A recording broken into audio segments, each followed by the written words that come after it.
Welcome to Ask Beck and Liz. So, we talk about all kinds of topics here. In fact, nothing is off limits. We want to answer your questions about business, about life, and everything in between. So, if you have a question for Beck and Liz, simply send your question to ask@beckandliz.com. So, that's ask@beckandliz.com. And then Liz and I will field that question and we'll do everything possible to answer it in an intelligent way.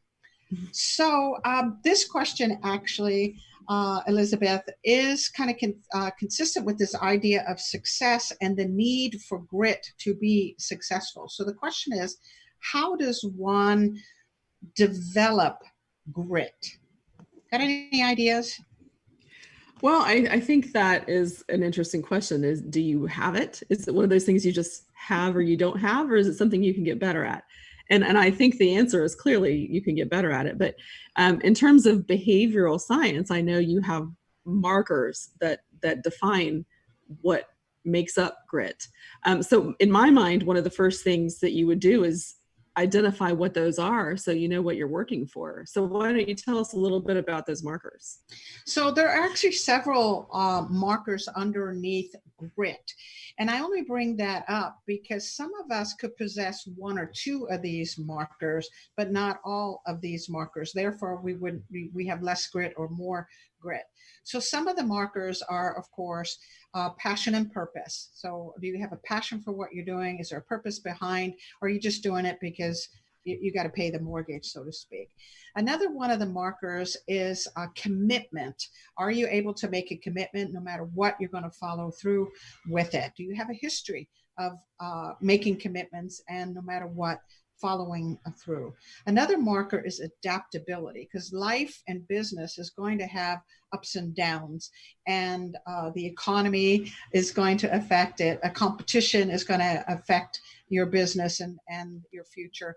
Technology is going to affect things. So are you able to adapt, not in the way of just adapting because you love change, but truly adapting to the circumstances, never getting your eye off of the prize, right? But remaining laser focused, but knowing that even with that, there's going to be some adapting.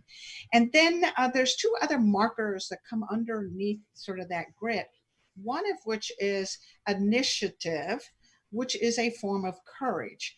So initiative and courage kind of go hand in hand. Mm-hmm. The ability to take initiative, make that phone call, go to that meeting, ask that person for a loan, whatever it is, it's that ability to take initiative even when you don't feel confident, even when you don't have the skills yet to be successful. So initiative and this form of courage that goes along with initiative will take you a long way. So all of those kind of bigger markers, achievement, drive, passion and purpose, adaptability, initiative and courage, and commitment, also to wrap under this bigger kind of grit idea. And some of us are better at one and some of us are better at others, but we have to have all of them to truly be successful and to have what we call this grittiness to build a business. Well, and I think each and every one of those is a teachable thing. I think there are things you try to teach your kids as they're coming up. I think that there are things you learn in school as you're being trained. I think there are things that you learn on the job. My dad, even, who was a lawyer, had a plaque on his desk, this brass plated plaque that said, do what you have to do when you have to do it, whether you like it or not. You know, I mean, that's initiative, right? It is. And, you know, even in kindergarten, my son had a teacher who would have this little clappy chant thing, and it was take initiative, you know? Yeah. So from kindergarten, she's trying to teach that. But I think that sometimes we get stuck in ruts and don't see a way out. And, you know, taking initiative to ask for help even, or to ask someone who's been there before and knows better than you know. All of those things. And I think when you know what those markers are, you can identify which ones you don't really have to worry about because you've got it. And then you can work on the others. You know, you can talk to people who are better at it than you. You can talk to people about what they've done or how they achieve certain things, or how you keep determined. Everybody gets down, you know. Optimism is fluid. Yeah. So I think surrounding yourself with people who will help you keep that optimism and believe in you, you know, I mean, so to me, the first step is identifying what those Right. are, and the next step is, you know, building them individually. Yeah, it's so true. You know, over the years, I've coached many companies and individuals growing their businesses, and we each have these to various degrees. But I remember one franchisee who had incredible tenacity and commitment and focus, had all the markers, but one of the markers he didn't have was adaptability. He was extremely stubborn. And once he had his mind made up that this is the way it should be done, he wouldn't get off of that. So commitment was there, achievement drive there, his purpose was there.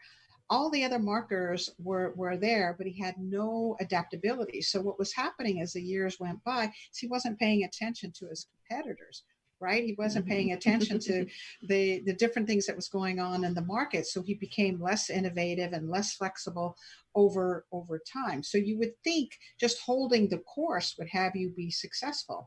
And to some degree it does, just doing right what's right and best every single day, like your dad's sign said. But if you don't have this adaptability marker and you're hit by COVID, or you have a competitor that comes in the market, now it doesn't matter how committed you are, or how driven you are, or how on purpose you are, or how optimistic you are, if you don't have that marker. And I think it's true of all of those particular attributes. We can first recognize, do we have it, you know, and then if we don't, find ways to develop those particular strengths and those particular skills.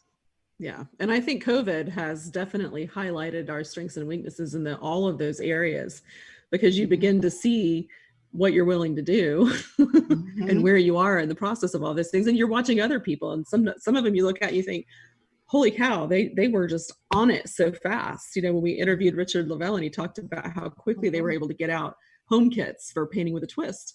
I mean, they adapted very quickly and were able to maintain some level of income, you know, during the worst of the pandemic. So to me, it's fun to see somebody who takes the bull by the horns and kind of just says, all right, we're going to make this work. And and they remained, forget COVID.